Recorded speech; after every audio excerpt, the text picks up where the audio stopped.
స్వాతంత్ర దినోత్సవం సందర్భంగా ఈరోజు ఇక్కడికి వచ్చిన మీ అందరికీ కూడా మనస్ఫూర్తిగా శుభాకాంక్షలు. దేశం అంటే మట్టి కాదు, దేశం అంటే మనుషులు అన్నారు. అంటే జనవరి 26 ఆగస్ట్ 15కి జెండాలు వేసుకొని మన దేశభక్తి అని చెప్పడం కాదు. దేశంలో ఉన్న ప్రజలు ప్రేమించాలి, మీ పొరుగువారిని ప్రేమించాలి, మీ చుట్టుపక్కలను ప్రేమించాలి. దేశంలో ఉన్న ప్రజలందరినీ ప్రేమిస్తేనే అదే నిజమైన దేశభక్తి అని చెప్పి ఈ సందర్భంగా చెప్పడం జరిగింది. ముఖ్యంగా కులాలు, ప్రాంతాలు, వర్గాలు, మతాలకు అతీత అని చెప్పి విడగొట్టే వాళ్ళు నిజంగా దేశభక్తి అంటే అది దేశభక్తి అని ఆలోచించారు. ఎందుకంటే దేశం అనేది ఒక ఫ్యామిలీ.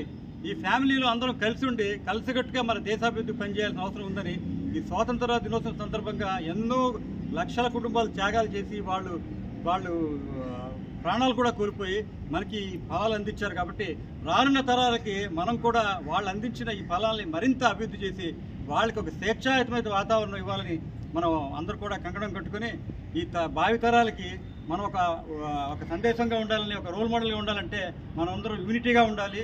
ఎందుకంటే మేడం చెప్పినట్టు సారే జహాసే అచ్చా హిందుస్తా హమారా, భారత్ మాతాకి జై.